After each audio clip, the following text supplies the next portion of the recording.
Hello guys, so this is actually an old video, okay, that I recorded about 3 weeks ago, but I've been unable to upload because of some personal reason. I'm sorry, okay, but the information is very important, and I just want to clarify some uncertainties in the recorded video.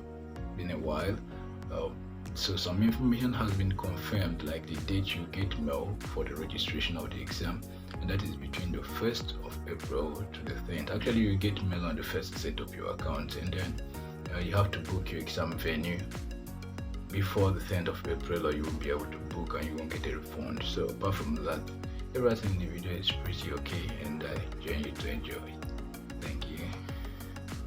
The last update from the Intercollegiate Committee for Basic Surgical Examination bordered on postponing the MRCS Part A exam, the January 2022 diet, from January to May 10th. However, the details of how the exam will be delivered or test centers were yet to be communicated. Now, there is a new information on ground which I think is useful I bring to you, and that is the fact that MRCS or Intercollegiate Committee has stated on their website, there's a document to that they will be conducting the MRCS exam from May onwards in partnership with Pearson VUE. Pearson VUE or VUE now is a global leader in computer-based testing, and the impressive thing about them is that they have a lot of centers. Pearson has more than 5,000 centers all across the world, covering more than 175 countries. So there's actually a very good chance that your country will be one of them covered. And what you can do is to do a quick search, Google search, to see, just check a Pearson VUE test centers and see if your country has some centers. But it's very likely that you have a center. It's not so easy to confirm from the company side directly without registering, and I am not intending to register with them, so you can confirm that or you can register. However, the Intercollegiate Committee did mention that although they have confirmed the partnership, they do not want candidates inquiring from Pearson VUE or inquiring from the colleges, any of the 4 royal colleges, about details of the test, because further details will be released later. So what is expected, you can get some of this information from a general Google search without having to inquire directly. And if you have centers in your country, which is very likely, that's going to save you the cost of transportation, and of course the uncertainty of where your venue will be is going to be taken away. So just like so many people already guessed, the exam is going to be computer based still, but in a test center. It's still proctored, the test centers are proctored, but it's not like before, when you have to struggle in the comfort of your room with your laptop, and there's an online proctor somewhere that is going to look at your video, recorded video earlier. There's some of the issues people had was the fact that some people had the exams or the software, the computer crashing, or the, what they call it now, the webcam not recording them throughout the session of the exam. The challenge with that is that the Royal College is actually, a friend I know who had that didn't consider. So the exam that you were recorded were marked, and the ones that you're not recorded had to go, and of course the person will fail. However, with this test center based proctoring, bulk of the responsibility leaves the candidate and becomes the responsibility of the test administrator, which in this case is Pearson VUE with the Royal College. And should you have a software or hardware malfunction, just like the exemplifier that was being used when the test was being administered individually at home, the Pearson VUE test centers are able to save your answers every 30 seconds. So you have your answers saved, and if you do have a hardware malfunction that requires you retaking the test, I think it will be common sense that okay, everybody is going to see, and then to be better communicated to the college what really happened from the administrating body, and of course the college should understand. So it's a lot of stress that this saves for candidates, and what the Intercollegiate Committee has said is that candidates should wait till April 2022 when they can begin to book their test centers with the company. For now, no inquiries are allowed.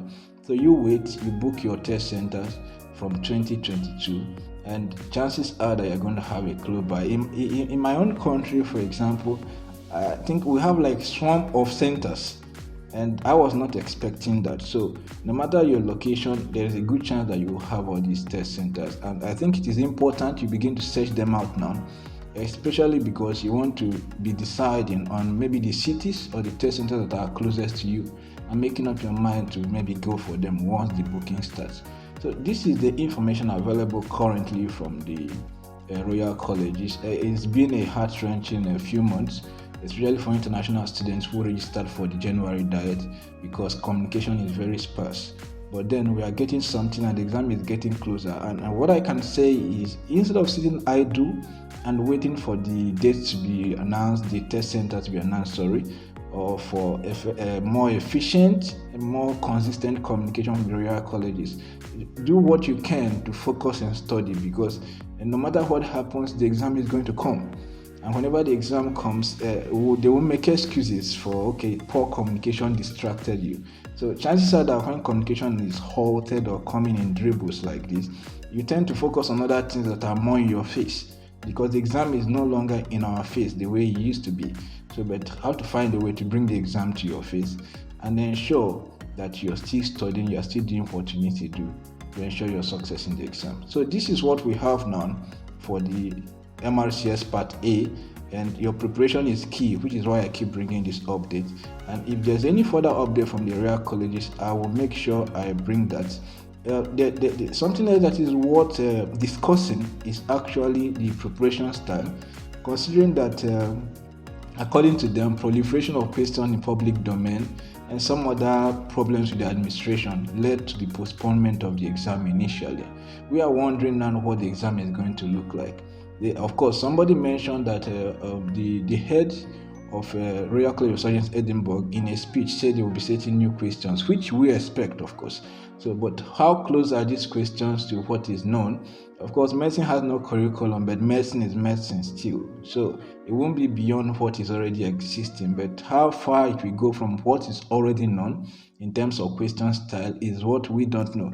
And this affects, of course, preparation, especially question materials or preparation materials one needs to use. EMRCS, for example, I don't think a lot has changed. So, and bulk of this question bank, MRCS, past tests, BMJ is a little bit different, are built based on the pattern recognition they have seen from previous MRCS exams. So now that we are having a change, we don't know how useful they will be, but of course, what else can one study?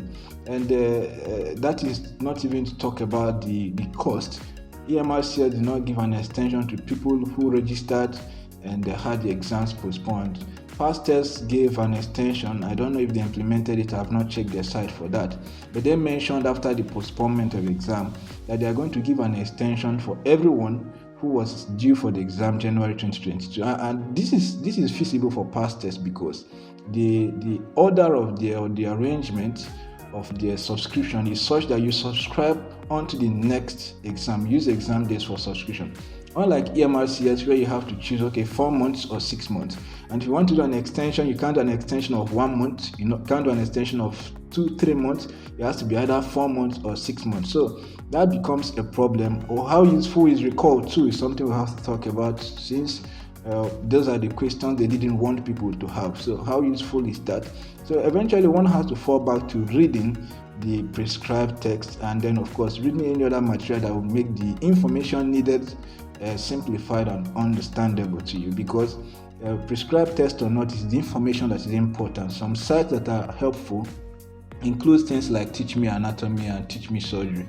So, but all those sites, they are not tailor-made for MRCS, which means that you might be able to get information more elaborate than things that are confined to the previous pattern of MRCS Part A. MRCS Part A is just 2 months away, and I'm wishing every candidate a success. Any more information I'm going to bring up here and drop for you. So you can subscribe and hit the notification bell so you don't miss out on anything.